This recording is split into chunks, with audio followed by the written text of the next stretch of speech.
Hello, everybody. Hey, hi, hi.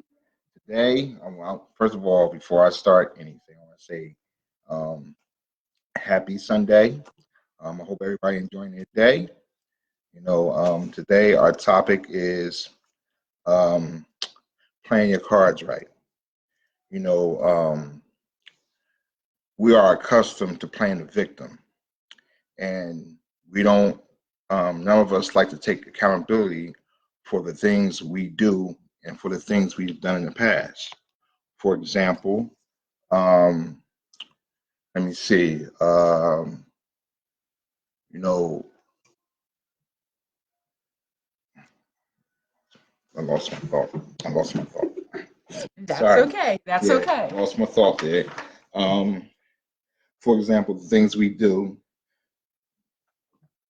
doing something to someone, um, doing something to someone wrong basis off of someone else's action. This is called the get back. And the things we've done in the past, holding the past discretion over your head, this is called not letting go.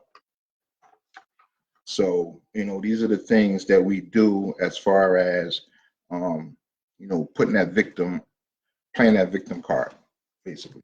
Putting that jacket on in a relationship. So it's Right. it's mostly about and coming for the save for my baby, but Right. it's because it's something that we've been talking about, and we thought that it's a constant thing in relationships. Sometimes one person is always wanting to play the victim, Right. and they don't ever want to take accountability for their part in what's going on. It's just easier to take hold of, hey, this is happening to me.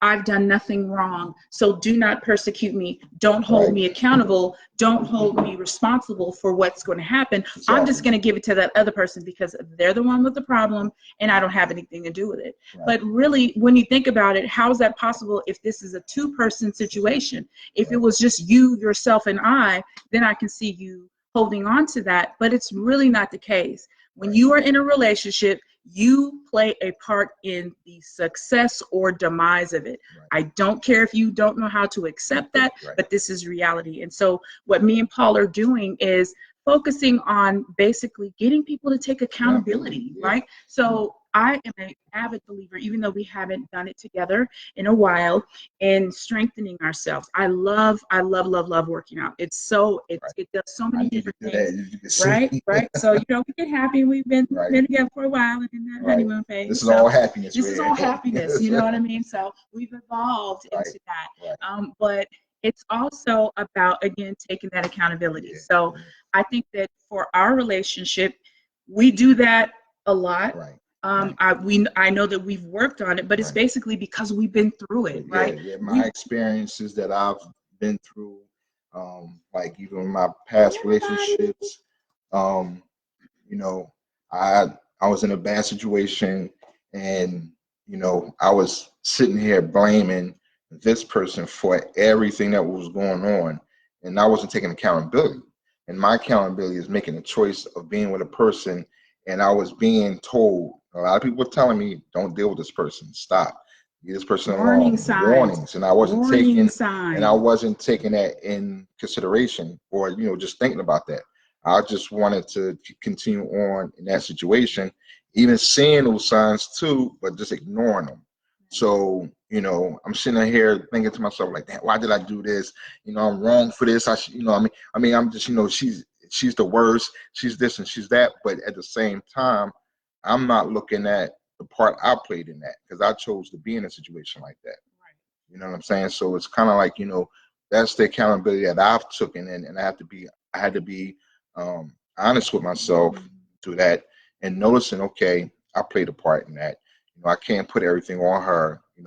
Some of it's my fault too as well. Um, you know, and then comes that, the honesty come in, taking ownership of it, and then, forgiving the situation. I can be cordial with her, not saying she feels the same way, when we are communicating, but I'm trying to be cordial and just trying to look at my truth.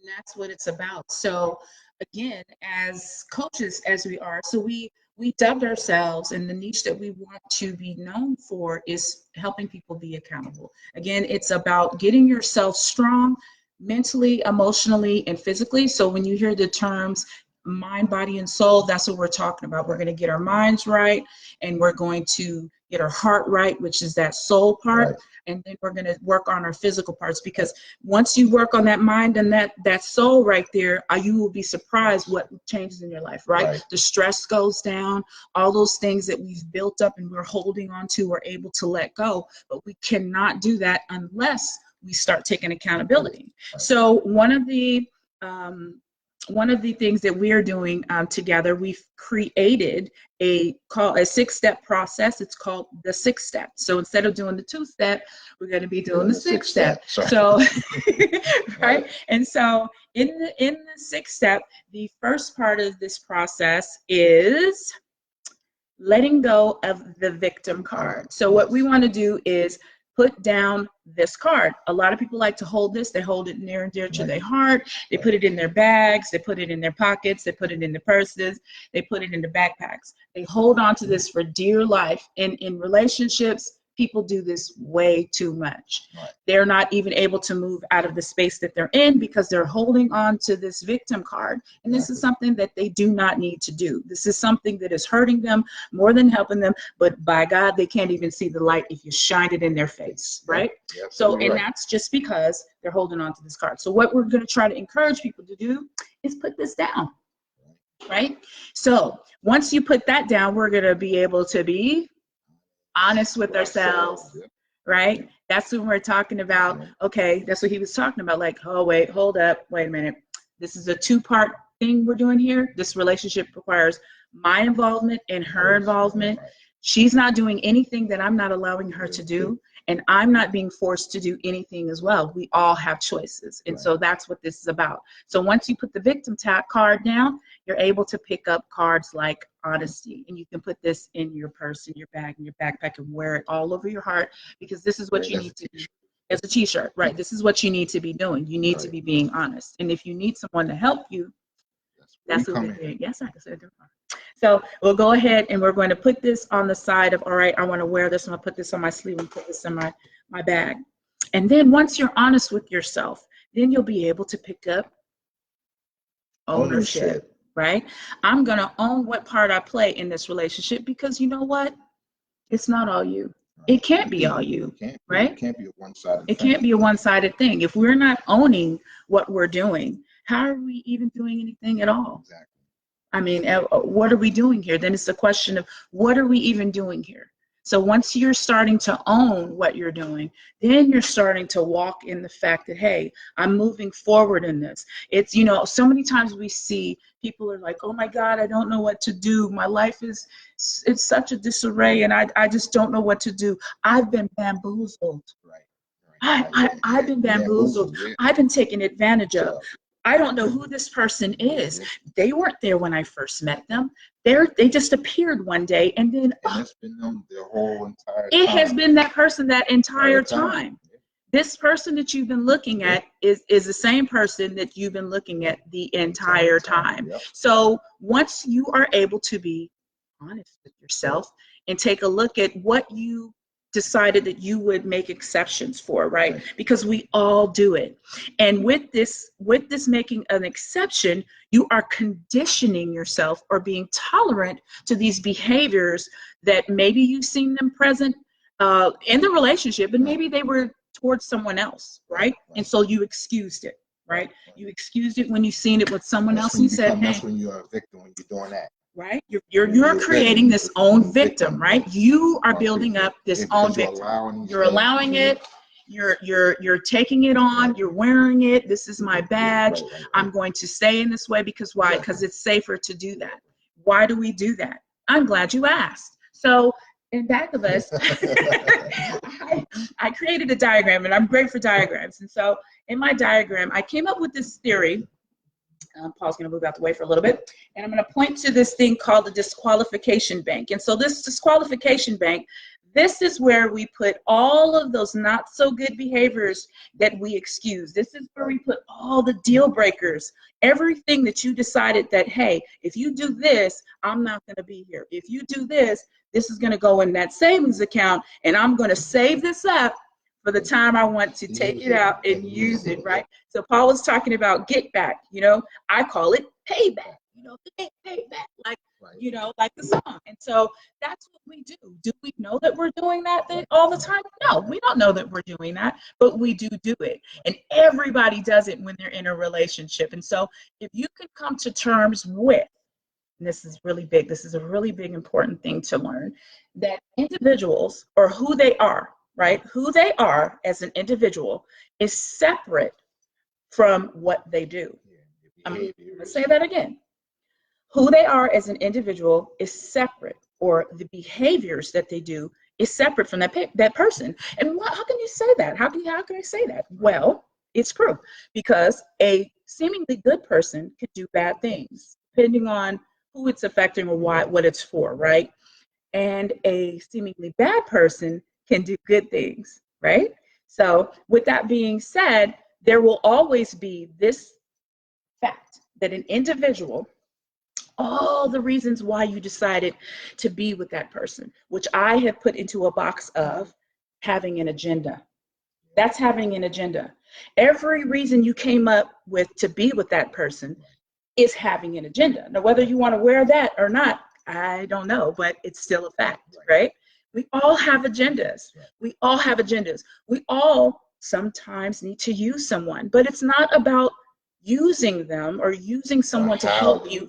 It's how. It's about misusing someone, right? So when we have this disqualification bank, when every time someone does something either good or bad in this area of behavior, we're either going to store it up in a savings account to use it later, right? Or we're going to put those good behaviors in the checking account, and that way it's not drawing interest. Right? That's just something that's coming in and out. We're not giving any points for that. You're not going to get any stars for that, because guess what? That's a part of my agenda anyway. I expected you to do that, so I'm not going to give you stars for that. I'm not going to give you credit for being who I expected you to be anyway. We're not going to do that. So that's what this whole diagram I have here, which I have a title for that as well. I'm not going to let that go because I don't want anybody to steal it, but it's just a thought process that we need to have when we're going into relationships. Understand that, yes, you do have a disqualification bank. Sometimes people use it against people, and that's when it becomes very, very harmful, because what will happen is, if we're not giving credit for any of the good things, and we're just storing up all those bad things in that savings bank, at the end of the day, when we're tired of you and you don't meet any of our demands that we had on this list of an agenda, then we're going to use them against you, right? And then we become the victimizer. So not only are we the victim, but we're now turning into a victimizer. So this is basically, having a situation where, as though, just like she pointed out, you got all these. You got the good things and you got the bad things, and sometimes the bad outweighs the good, but it shouldn't be. It should be the opposite. It should be opposite. We should be, being in that victim mode. You have woe is me. Exactly. Woe is me. They're hurting me. I didn't know any better. Exactly. If we use words like I didn't know, that saves us from being accountable. That saved us from taking ownership. And then we can't pick up the card of accountability.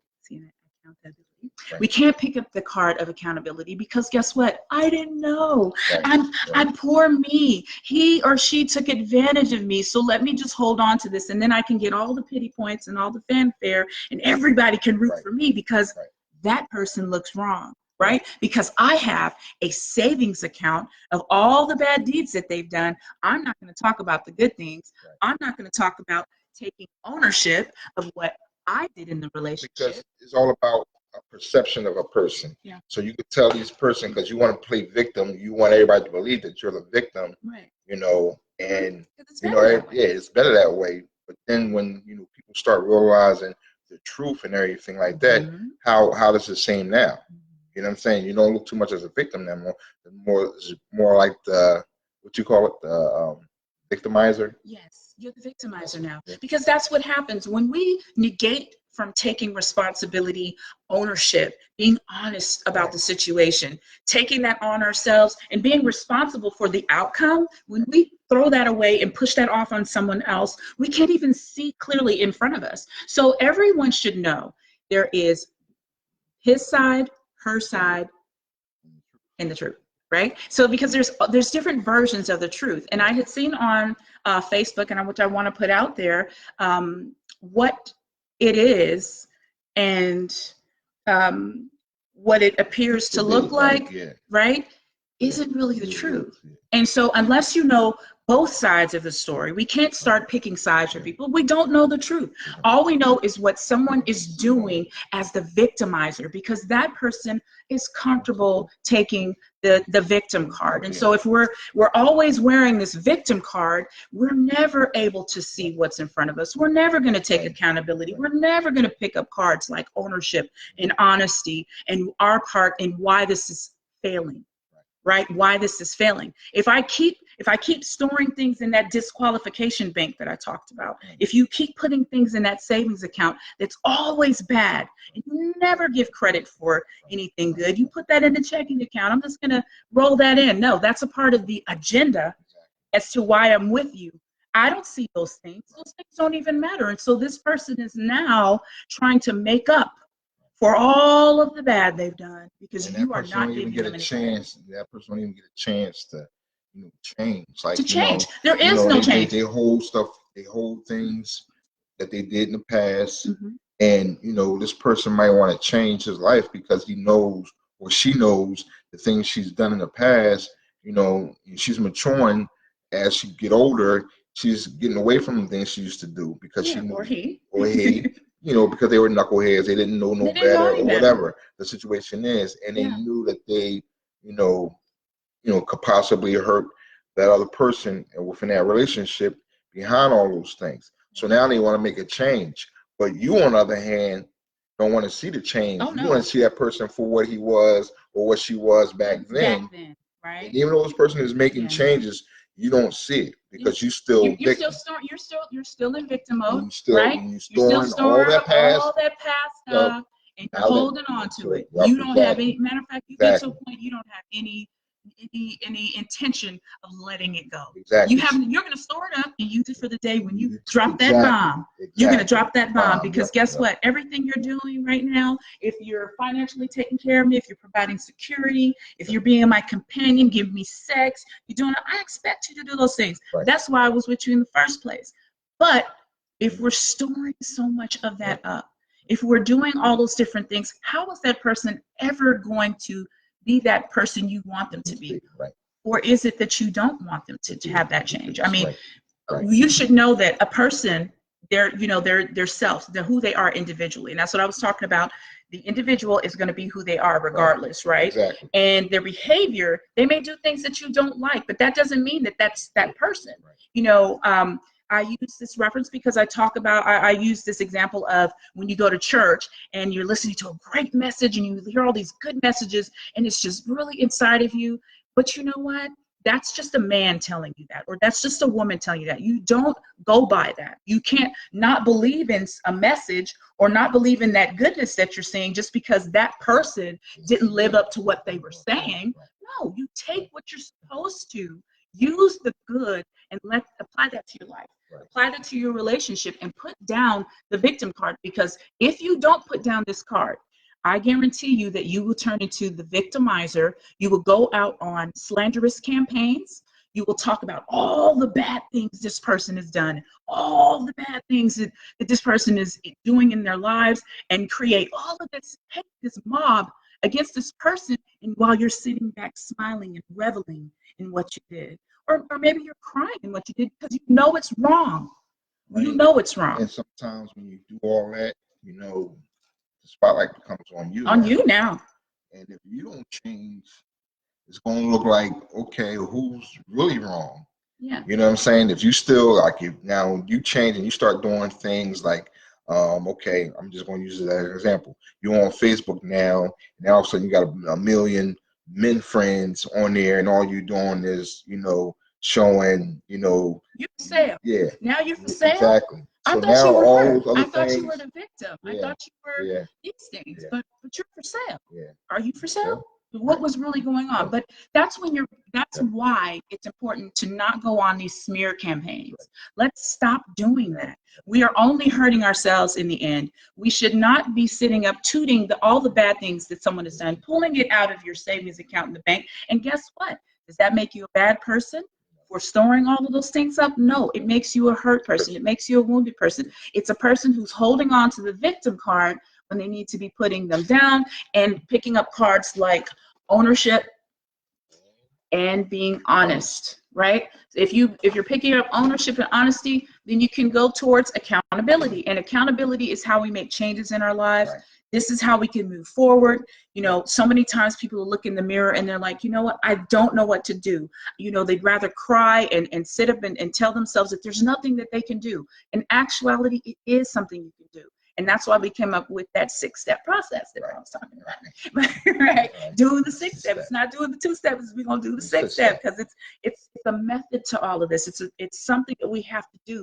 And in us being these accountability coaches, that's what we're trying to do. We're trying to make you guys strong. Again, I want to put this in your mind so it always sticks to you. When you hear somebody say something about mind, body, and soul, that's getting your mind together, right?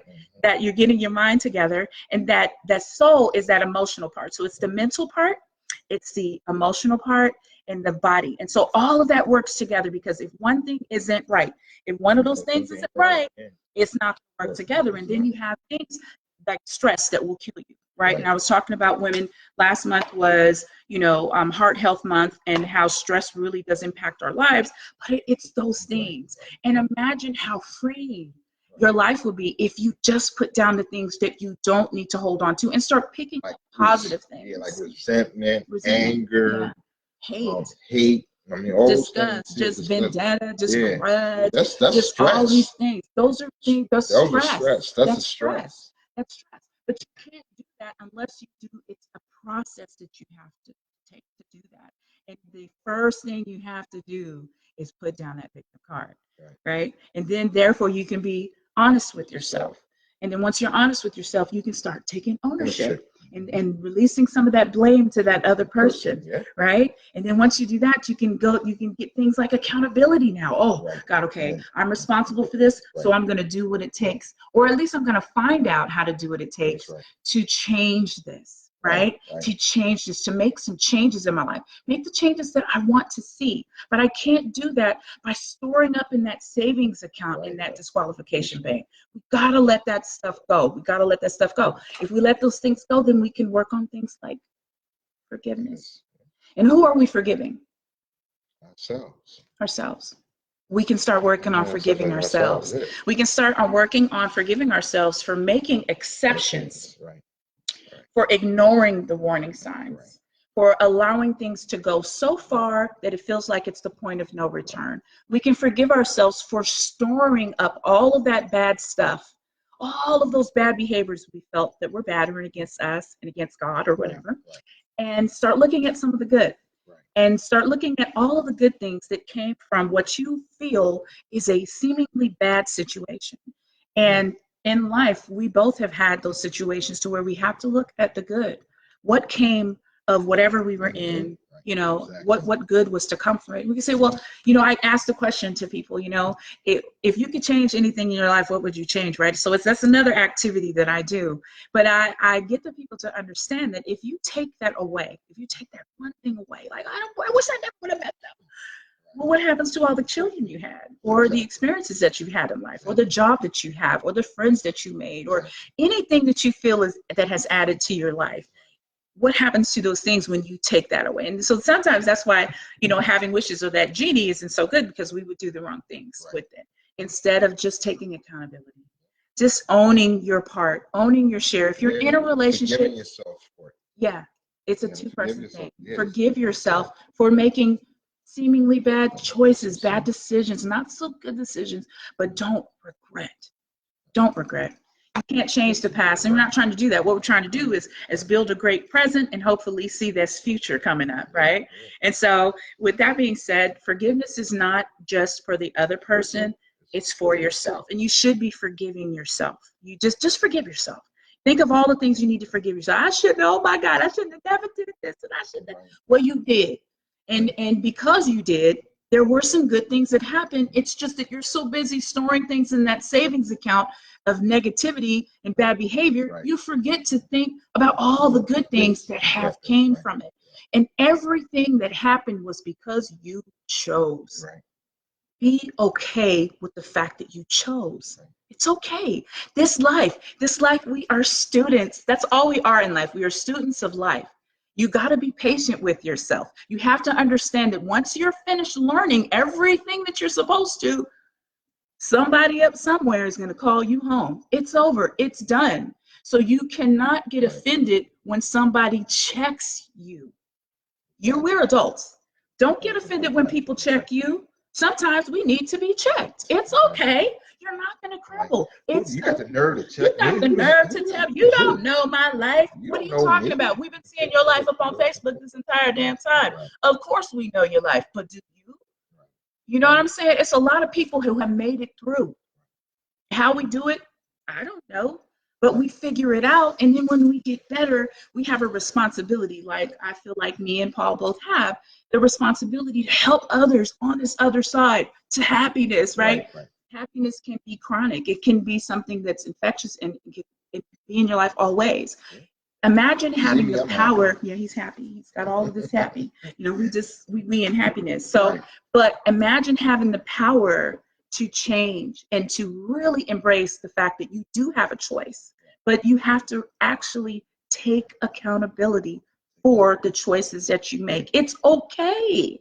It's okay. But don't dwell on all the bad things so much that you don't see the good things in life. Because what happens, like I said, you're the victim. You pick up the victim card. You love using that card, but then you also become the victimizer. Now you're on a smear campaign. Now you will go into your children's lives and start telling your kids how bad they are.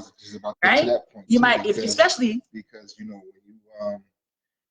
you're in a family setting, you're going through this whole process. You got the victim, and you got this person that's just, he's there because, or she's there because of the kids, or whatever, however you want to take it.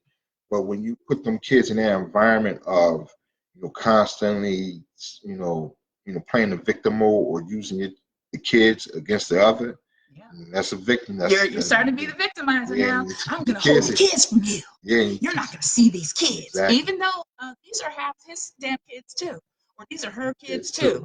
You stop thinking about it because why? Again, I'm going to go back to my board because I love my board.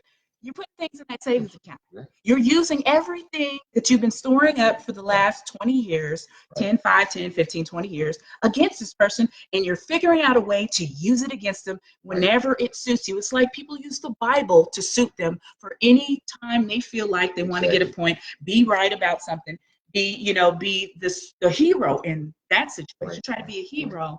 Like and you're teaching your kids that to be a victim. Yeah, you teach them to be a victim because they grow up to be doing the same thing. Blaming. Whatever they see in that environment, they're going to pick up. Yeah. Subconsciously, they're not even realizing they're becoming victims. Yeah. They grow up, and there's a whole cycle of victimizing people, being a victim, and and they grow up, and then it's just a cycle. And you got a bunch of victimized victim people, and they don't know how to just change that. And this is why we're doing this right now. Giving you information and show you that you have to change that.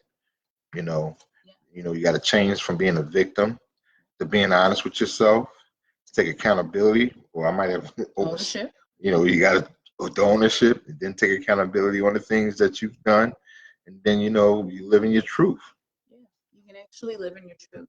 So it's more so you will hear a lot of people talking about this victimization that people love to play inside of, and I'm not talking about the person that is going through rape or going through extensive abuse stuff, and those people still have to do a lot of soul work, right?